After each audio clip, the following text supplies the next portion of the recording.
eu sempre falei, Tony, que esse é o maior escândalo de corrupção que nós temos. Por quê? Porque é uma licitação de 20 anos, renováveis por mais 20. E todo o desequilíbrio econômico-financeiro que tiver no transporte público, quem paga é o Estado, porque foi assim que foi feito o edital. Então, é um risco zero para o empresário. E aí você para pensar, as cooperativas que trabalham, elas não recebem subsídio, e elas são de pé.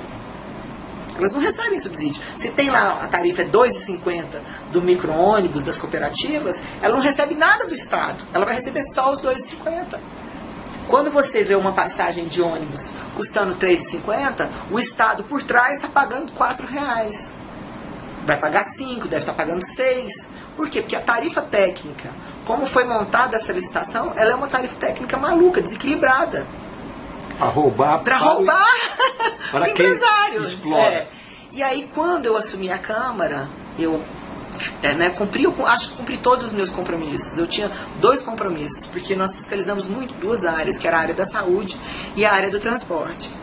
E eu não quis abrir as 2 CPIs simultaneamente, porque, é claro, às vezes até a mão de obra dos nossos servidores, né, efetivos, e a gente sempre teve muitos servidores da própria casa que trabalharam na CPI.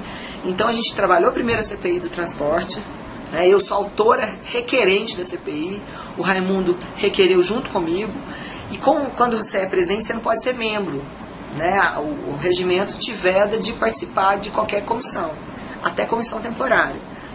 Então o Raimundo virou o relator, o bispo Renato o presidente da CPI, e a gente conseguiu detectar aquilo tudo que eu já tinha falado. E ao mesmo tempo, paralelamente a isso, tinha minha ação judicial.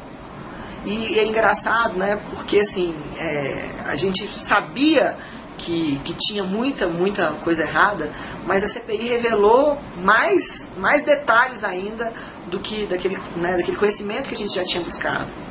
O que é a CPI? No dia do depoimento do Galeno, por exemplo, que foi o coordenador da licitação, ele era o chefe, né, de todo o processo licitatório, ele foi inquirido aqui na CPI qual era a experiência dele com licitação, porque essa era a maior que aconteceu no Distrito Federal.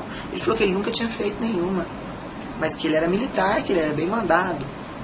Entendeu? Então, assim, é algo assim absolutamente maluco.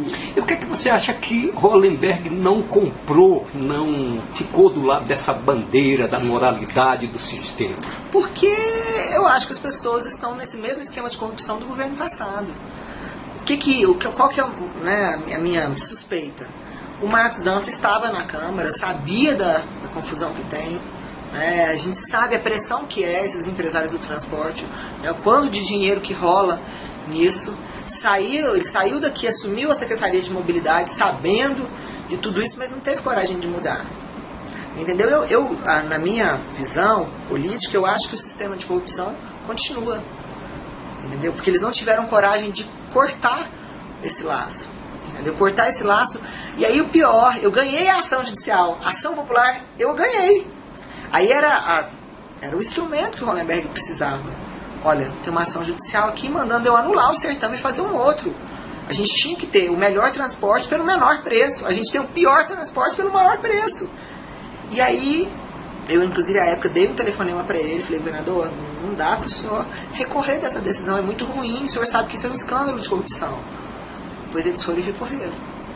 Entendeu? Então, assim, eu acho que em determinado momento ele foi omisso e acho que daí pra frente é parcípete. Porque sabe que existe, que tá errado. Acho que o governo participa desse corrupção do sistema. Porque você imagina o seguinte, e agora quer passar o preço para a população, que era esse o meu medo. Eu falava, vai ter um momento que a gente não vai aguentar o subsídio, porque o subsídio ele é desequilibrado no formato que foi feito o edital, e alguém vai ter que pagar essa conta. Quando o Estado viu que ele não dava conta mais de pagar, ele fala assim, não, vou botar para a população pagar, porque vai diminuir um pouco do que eu estou pagando. Mas não é o que seria correto. Porque se a gente tivesse, não, nós estamos gastando mais subsídio com o transporte, tivesse melhorado o transporte público, é só a gente ir para as paradas. As pessoas começaram ao absurdo de ter saudade do sistema de ônibus velho, do sistema antigo. Não, os ônibus eram velhos, mas existiam ônibus, entendeu? O governador disse que a Câmara, os deputados foram irresponsáveis ao derrubar a tarifa. A senhora concorda? Irresponsável é o governador. que não tem coragem de cortar o laço de corrupção do governo passado. Isso é irresponsabilidade.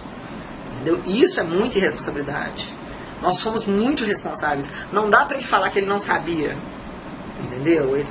Como que ele não sabe? A nossa CPI pediu indiciamento de 17 pessoas e com 3 recomendações finais, e uma delas era de fazer um novo certame, porque o desequilíbrio econômico financeiro é maluco. Deputado, o que a senhora acha que vai acontecer?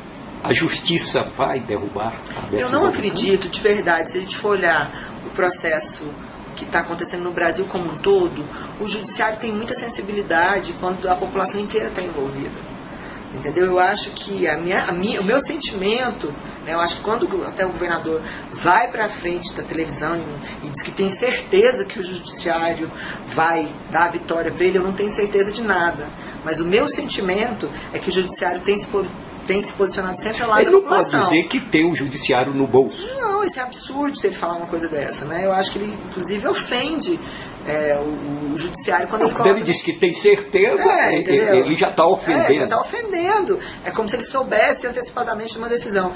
E não é verdade isso, porque a gente sabe que todas as vezes, né, aqui no Distrito Federal, quando envolveu a população, o maior exemplo disso foi aquele decreto das leis, né, das carreiras, que aconteceu no começo do mandato do Hollenberg, que o judiciário inteiro ficou do lado dos trabalhadores, entendeu? Do servidor.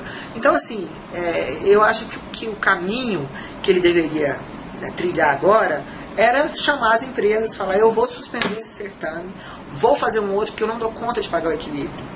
Isso aconteceu em Curitiba. Aí você sabe o que as empresas fizeram? Você não dá conta, não? Então nós vamos dar desconto. A gente vai tirar do bolso. O medo deles foi tão grande de perder o processo licitatório, que lá eles conseguiram baixar as tarifas. Mas o prefeito tomou uma posição.